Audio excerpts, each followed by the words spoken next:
Hi friends, எல்லாருக்கும் வணக்கம். எப்படி இருக்கீங்க எல்லாரும்? எல்லாரும் நல்லா இருக்குவீங்கன்னு நினைக்கிறேன். ஸோ நேற்று ஈவினிங் போல் தான் இந்த வீடியோ எடுத்திருந்தேன், நைட் ரொட்டீனு.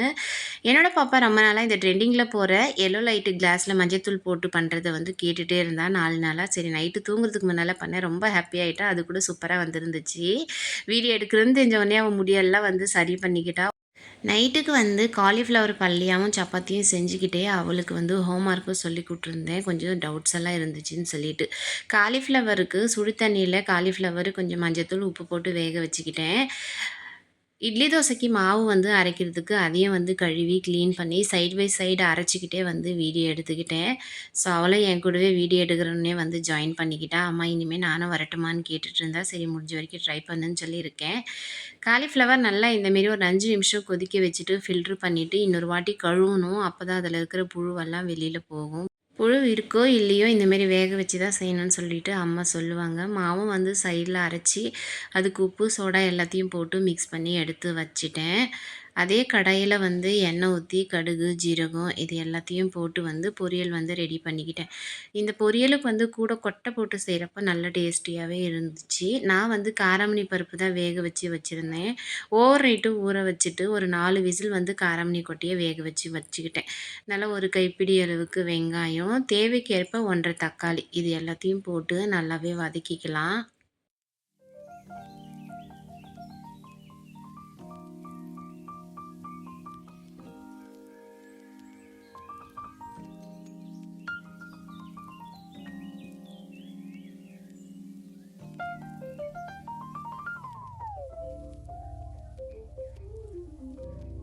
வெங்காயம், தக்காளி ஓரளவுக்கு வதங்கின பார்த்துக்க மஞ்சத்தூள், நம்ம ஆல்ரெடி வேக வச்சுருக்கிற காலிஃப்ளவர், ஆல்ரெடி கொட்டை வந்து 4 விசில் விட்டு வேக வச்சுருந்தேன். கொஞ்சமாக தண்ணி இருந்துச்சு.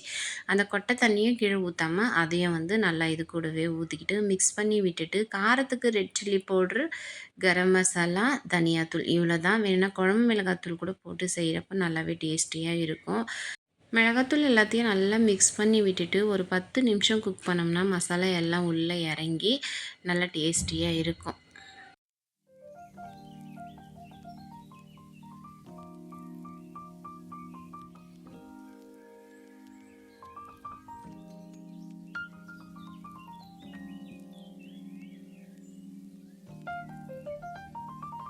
கொஞ்சம் சாமான் நிறையவே இருந்துச்சு கழுவுறதுக்கு. ஹஸ்பண்ட் சரி கொஞ்சம் நான் கழுவி கொடுக்குறேன்னு சொல்லிட்டு எல்லாத்தையும் கழுவி வச்சுட்டு இருந்தாரு.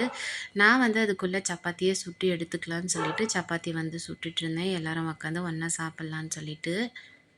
கண்டிப்பாக என்னோடய வீடியோ ஃபஸ்ட் டைம் பார்க்குறீங்கன்னா பிடிச்சிருந்தா சப்ஸ்கிரைப் பண்ணி சப்போர்ட் பண்ணுங்கள். உங்கள் ஃப்ரெண்ட்ஸ் அண்ட் ஃபேமிலிக்கும் ஷேர் பண்ணுங்கள். ஷார்ட்ஸ் வீடியோவில் நிறைய குக்கிங் வீடியோ போட்டிருக்கேன். கண்டிப்பாக ஷார்ட்ஸும் போய் பாருங்கள்.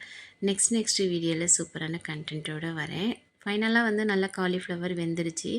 நைட்டு டின்னருக்கு வந்து சப்பாத்தி, காலிஃப்ளவர் பல்லியாக கூடவே வந்து மாங்காய் பழமும் வச்சு சாப்பிட்டோம். மாங்காய் பழம் சீசன் முடிகிறதுக்குள்ளே எவ்வளோ சாப்பிட முடியுமோ அவ்வளோ சாப்பிட்லான்னு. ஏன்னா வீட்டில் எல்லாருக்குமே மாங்காய் பழம் ரொம்பவே பிடிக்கும். ஃபஸ்ட்டு என்னோடய ஹஸ்பண்டோட ஒன் ஆஃப் த ஃபேவரெட்டு. இந்த சீசனில் வந்து மாங்காய் பழம் போகிற வரைக்கும் வாங்கிட்டு வந்து சாப்பிட்ணுன்னு நினைக்குவார். அவருக்கு பிடிச்ச பழமே மாங்காய் பழம் தான். ஹாப்பியாக நைட்டு டின்னரை முடித்து தூங்கியாச்சு. பாய்.